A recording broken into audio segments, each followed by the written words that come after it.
अस्सलाम वालेकुम। हाँ जी, कैसे हो आप सब? उम्मीद करती हूँ सब ठीक ठाक होंगे। आप देख रहे होंगे ए बाजी की पाकिस्तान वाली फीलिंग लैक बैठी है। हाँ जी, बिल्कुल ठीक ठाक आप समझ रहे हैं, सही समझ रहे हो।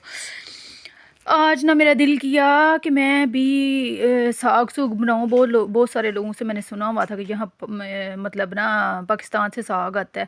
ਪਾਕਿਸਤਾਨ ਦੇ ਵਿੱਚ ਅਸੀਂ ਇਹਨਾਂ ਗੰਦਲਾਂ ਨੂੰ ਕੱਖ ਵੀ ਨਹੀਂ ਸਮਝਦੇ ਆ। ਸਾਰੇ ਜਿਹੜੇ ਮੈਂ ਪੱਤੇ ਹੁਣ ਬੜੀ ਸਾਫ਼ ਸਫਾਈ ਦੇ ਨਾਲ ਲਾ ਕੇ ਛਿੱਲ ਕੇ ਰੱਖੀ ਜਾਂਦੀ ਆ ਨਾ ਇਹਨਾਂ ਨੂੰ। ਪਾਕਿਸਤਾਨ ਮੈਂ ਨਾ ਸਾਰੇ ਪੱਤਿਆਂ ਨੂੰ ਪੈਲੀ ਦੇ ਬੰਨੇ ਤੇ ਹੀ ਸੁੱਟ ਕੇ ਆ ਜਾਂਦੀ ਸਾਂ। ਤੇ ਵੇਖ ਲਓ ਹੁਣ ਮੈਂ ਕਿੱਡੇ ਹਿਸਾਬ ਕਿਤਾਬ ਦੇ ਨਾਲ ਇੱਕ ਇੱਕ ਪੱਤਾ ਹੈ। ਵੇਖ ਕਿੰਨੀ ਮੈਂ ਸਿਆਣੀ ਬਣੀ ਆ, ਕਿੰਨੀ ਸਾਫ਼ ਸੁਥਰੀ ਸਿਆਣੀ। ਇਹ ਡੰਡਲ ਢੰਡਲ ਬਸ ਮੈਂ ਲਾਂਦੀ ਪਈ ਹਾਂ, ਬਾਕੀ ਮੈਂ ਪੱਤੇ ਸਾਫ਼ ਕਰਕੇ ਕਿੰਝ ਕੱਟਦੀ ਪਈ ਹਾਂ ਸਿਆਣੀ ਦਾਨੀ ਧੀ ਤਰ੍ਹਾਂ ਹੈ। ਵੇਖੋ ਨਾ ਭਈਆ ਪੱਤੇ ਬੜੇ ਮਹਿੰਗੇ ਆਏ ਜੇ, ਤੇ ਬੜੇ ਮੈਂ ਹਿਸਾਬ ਸਮਝ ਕੇ ਸੋਚ ਕੇ ਪੱਤੇ ਲੈਣੇ, ਤੇ ਮੈਂ ਇਹਨਾਂ ਨੂੰ ਸਮਝ ਸੋਚ ਕੇ ਪਕਾਉਣਾ।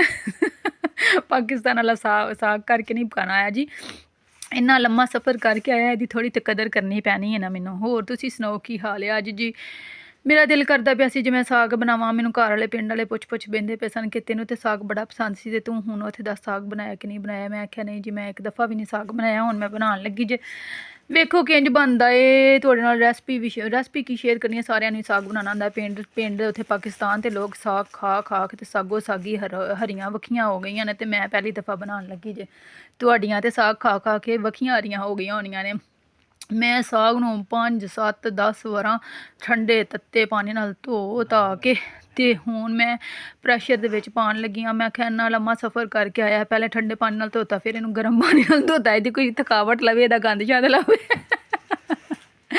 ਤੇ ਧੋ ਧਾ ਕੇ ਕੋਈ 5 7 10 ਦਫਾ ਇਹਨੂੰ ਮੈਂ ਧੋਤਾ ਹੈ। ਇਹ ਉਸ ਬਰਤਨ 'ਚ ਉਸ 'ਚ ਪਾ ਕੇ ਧੋ ਕੇ ਤੇ ਹੁਣ ਮੈਂ ਕੁੱਕਰ ਦੇ ਵਿੱਚ ਇਹਨੂੰ ਪਾ ਕੇ ਤੇ ਇਹਨੂੰ ਮੈਂ ਲਾਣੀ ਹੈ ਕੋਈ 10 12 15 ਮਿੰਟ ਦੀ ਵੇਟ, ਬਲਕਿ ਨਹੀਂ ਇਸ ਤੋਂ ਜ਼ਿਆਦਾ। ਜਦੋਂ ਸਾਗ ਸਹੀ ਗਲ ਛੱਲ ਜਾਏਦਾ ਨਾ, ਫਿਰ ਮੈਂ ਸਿਰਫ ਇੱਕ ਗਲਾਸ ਮੱਗਾ ਮੈਂ ਪਾਕਿਸਤਾਨ ਨੂੰ ਲੈ ਕੇ ਆਈ ਹਾਂ, ਮੱਗਾ ਇਹਦੇ ਵਿੱਚ ਗਰਮ ਪਾਣੀ ਦਾ ਪਾ ਦਿੱਤਾ ਹੈ।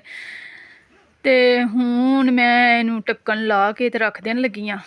ਵੇਖੋ ਦੁਆ ਕਰਨਾ, ਮੈਂ ਬੜੀ ਮਿਹਨਤ ਕੀਤੀ ਹੈ। ਕਸਮੇ ਮੇਰੇ ਹੱਥ 'ਤੇ ਛਾਲਾ ਬਣ ਗਿਆ, ਮੇਰੀ ਉਂਗਲੀ ਦੇ ਉੱਤੇ। ਮੇਰੇ ਹੱਥ ਨੀਲੇ ਪੀਲੇ ਸਬਜ਼ ਕਾਲੇ ਰੱਤੇ ਪਤਾ ਨਹੀਂ ਕਿੰਝ ਦੇ ਹੋ ਗਏ ਨੇ ਸਾਗ ਪਾਲਕ ਕੱਟ ਕੇ। ਤੇ ਹੁਣ ਇਹ ਦੁਆ ਕਰਿਆ ਅੱਜ ਮਜ਼ੇਦਾਰ ਬਣ ਜੇ। ਆਪਣੀ ਇਹਦੇ ਉੱਤੇ ਬੜੀ ਕੋਸ਼ਿਸ਼ ਕੀਤੀ ਹੈ। ਸਾਗ ਲਾ ਕੇ ਤੇ ਇਹ ਘੋਟਣਾ ਛੁੱਟਣਾ ਤਾਂ ਮੇਰੇ ਕੋਲ ਹੈ ਨਹੀਂ ਸੀ। ਮੇਰੀ ਇੱਥੇ ਇੱਕ ਬਾਜੀ ਨੇ, ਬੜੇ ਪਿਆਰੇ ਸਵੀਟ ਬਾਜੀ, ਉਹਨਾਂ ਸਾਰਾ ਕੁਝ ਹੀ ਰੱਖਿਆ। ਉਹਨਾਂ ਨੂੰ ਮੈਂ ਕਿਹਾ ਬਾਜੀ ਮੈਨੂੰ ਨਾ ਸਾਗ ਘੋਟਣ ਵਾਲਾ ਘੋਟਣਾ ਘੱਲੋ। वो कहती हैं ना जी मेरे पास वो तो नहीं है, लेकिन लून मिर्चों वाला सोटा मेरे पास है। मैंने वो लिया और उसके साथ अच्छी सी साग को मैंने मद के रख लिया और सही पाकिस्तानी स्टाइल में मैंने उसमें बुक भर के आटे का डाला और मैंने उसे अच्छी तरह हरला के तो इतना अच्छा मैंने किया। बाजी ने कहा सबसे पहले मैंने भी साग कर ली। मैंने क्या किया, इतना मज़े का मुझे तवक्को नहीं है कि इतना प्यारा। आप देखिए कितनी इसकी प्यारी शक्ल, कितना प्यारी लुक है। तो मैंने इसे काट दिया। मेरे हाथ देखें ऐसे ही हैं, थोड़े से आटी हुए पड़े हैं, इसको नज़रअंदाज करना। तो अब मैंने ये देखें सारा बिल्कुल मलाई जैसा हो गया। अब मैंने पता क्या किया, मैंने ये थोम काटा है, थोड़ा सा गंडा काटा है और मैंने ये 7 टमाटर है, उसमें मैंने इन सब को मैंने हरला के कीच करके भुन लेना है ऐसे ही। तो ये मैं इसे भुनने लगी हूँ और थोड़ी देर मैंने इसे ये घी में तड़फाना है। तो हाय अल्लाह जी दुआ करो बस ऐ कि साग चंगा बन जाए। हले उन्होंने कटिया तो बड़ा अच्छा है, मज़ेदार है, शक्ल ਉਹਦੀ प्यारी लगती पई, लेकिन खावां दी ते दस्सां दी किंज दा बनिया। ਤੁਸੀਂ ਤੇ ਇੰਨਾ ਮੰਦਾ ਸਾਗ ਖਾ ਲਿਆ ਪਾਕਿਸਤਾਨ। ਬਸ ਵੇਖੋ ਮੈਂ ਪਹਿਲੀ ਦਫਾ ਬਣਾਉਣ ਲੱਗੀ ਜੇ। ਮੈਂ ਅੱਜ ਪਾਕਿਸਤਾਨ फ़ोन ਕੀਤਾ, ਉਹ ਆਂਦੇ ਨੇ ਇੱਥੇ ਤੇ ਸਾਗ ਖਤਮ ਹੋਣ ਵਾਲਾ। ਮੈਂ ਆਖਿਆ ਅੱਜ ਤੇ ਮੈਂ ਪਹਿਲੀ ਦਫਾ ਬਣਾਉਣ ਲੱਗੀ ਹਾਂ। ਵੇਖੋ ਕਿੰਝ ਦਾ ਬਣਦਾ ਹੈ। पाकिस्तान की हर चीज़ मिल जाती है, हर चीज़ पाकिस्तान की। तो लेकिन ये है कि वो सारी चीज़ें सफ़र कर के ना थकी हारी मिलती हैं, आई मीन फ्रेश नहीं मिलती हैं। एक बंदा आए तो उसे 16 घंटे लग जाते हैं। तो ये बेचारी पता नहीं कित्थों खोंदे ने, कित्थे रखते हैं, कित्थे पैक करते हैं, कित्थे खज्जल खराब होंदियां सब्जियां आउंदियां ने। ਉਹਨਾਂ ਦੇ ਥਕਾਵਟ ਦੇ ਨਾਲ ਮੱਤ ਮਾਰੀ ਹੁੰਦੀ ਹੈ। ਗਾਜਰ ਵੇਖੋ ਤੇ ਸ਼ਕਲ ਬਿਸ਼ਕਲ ਹੋਈ ਹੁੰਦੀ ਹੈ।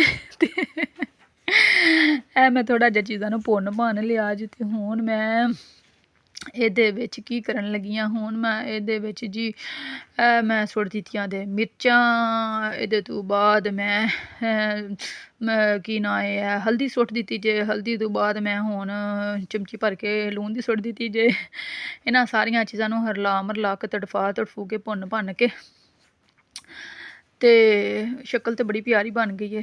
ਵੇਖੋ ਹੁਣ ਕਿੰਜ ਦਾ ਬਣਦਾ ਹੈ। ਮੈਂ ਇਹਨਾਂ ਨੂੰ ਚੰਗੀ ਤਰ੍ਹਾਂ ਹੁਣ ਜੀ ਮਰਲਾਣਾ ਹੈ। ਮਰਲਾ ਕੇ ਤੇ ਸਾਗ ਦੀ ਖੁਸ਼ਬੂ ਤਾਂ ਬੜੀ ਅੱਛੀ ਆ ਰਹੀ ਹੈ। ਤੇ ਅੱਲਾ ਖੈਰ ਕਰੇ, ਅੱਲਾ ਕਰੇ ਅੱਛਾ ਹੀ ਬਣਿਆ ਹੋਵੇ। ਕਈਆਂ ਲੋਕਾਂ ਨੂੰ ਤੇ ਸਾਗ ਜ਼ਰਾ ਵੀ ਪਸੰਦ ਨਹੀਂ ਹੈ। ਨਾ ਜੀ ਨਾ, ਸਰਦੀਆਂ ਦੇ ਵਿੱਚ ਤੇ ਸਾਗ ਤੋਂ ਬਗੈਰ ਕੋਈ ਗੁਜ਼ਾਰਾ ਨਹੀਂ ਹੈ ਪਾਕਿਸਤਾਨੀ ਬੀਵੀਆਂ ਦਾ। ਮੈਂ ਵੇਖੋ ਇੰਗਲੈਂਡ ਦੇ ਵਿੱਚ ਵੀ ਸਾਗ ਦਾ ਝੋਲਾ ਮਾਰ ਹੀ ਲਿਆ। ਹੁਣ ਜੀ ਮੈਂ ਇਹਨੂੰ ਚੰਗੀ ਤਰ੍ਹਾਂ ਭੁੰਨ ਕੇ ਇਹਨਾਂ ਸਾਰੀਆਂ ਚੀਜ਼ਾਂ ਨੂੰ ਤੇ ਮੈਂ ਜਰੀ ਕੁਲਾ ਦਿੱਤਾ ਜੇ ਪਾਣੀ ਦਾ ਛੱਟਾ।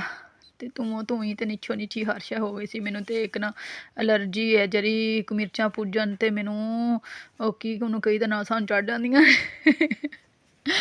ਤੇ ਮੈਂ ਮਰਲਾ ਲਿਆ ਜੇ। ਤੇ ਵੇਖੋ ਜੀ ਹੁਣ ਮੈਂ ਕੀ ਕਰਨ ਲੱਗੀ ਹਾਂ।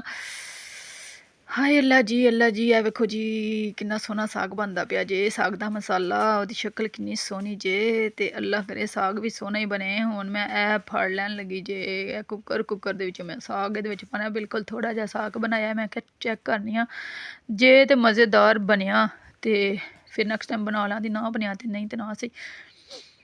ਹੁਣ ਜੀ ਬੜੀ ਖੂਬਸੂਰਤ ਖੁਸ਼ਬੂ ਤੇ ਬੜਾ ਪਿਆਰਾ ਰੰਗ ਤੇ ਬੜਾ ਵਧੀਆ ਸਾਗ, ਬਿਲਕੁਲ ਮਲਾਈ ਜੈਸਾ ਮਜ਼ੇਦਾਰ। ਬੀਬੀਆਂ ਸਹੀ ਸਮਝ ਸਕਦੀਆਂ ਨੇ, ਬੰਦਿਆਂ ਨੂੰ ਸ਼ਾਇਦ ਇਹ ਜੀ ਮੈਂ ਬਣਾ ਲਿਆ ਜਿੱਥੇ ਸਭ ਤੋਂ ਪਹਿਲਾਂ ਮੈਂ ਆਪਣੀ ਬਾਜੀ ਨੂੰ ਦੇਣ ਵਾਸਤੇ ਭਾਂਡੇ ਵਿੱਚ ਪਾ ਲਿਆ ਜੇ ਸਾਗ। ਮੈਂ ਇੱਕ ਤੇ ਪਲੇਟ ਦਿੱਤੀ ਜੇ, ਇੱਕ ਥੱਲੇ ਉਹਨਾਂ ਦੇ ਬਰਤਨ ਆਏ ਸਨ। ਮੈਂ ਕਿਹਾ ਨਾਲੇ ਬਹਾਨੇ ਦੇ ਨਾਲ ਉਹਨਾਂ ਦੇ ਬਰਤਨ ਵਾਪਸ ਤੁਰ ਜਾਂਦੇ ਤੇ ਨਾਲੇ ਬਾਜੀ ਸਾਗ ਚੈੱਕ ਕਰਕੇ ਦੱਸਣ ਕਿ ਆਈਂਦਾ। ਤੁਸੀਂ ਆਪਣਾ ਖਿਆਲ ਰੱਖਣਾ, ਮੈਨੂੰ ਦੁਆਵਾਂ ਵਿੱਚ ਯਾਦ ਰੱਖਣਾ ਤੇ ਓਕੇ, ਅੱਲਾ ਹਾਫਿਜ਼।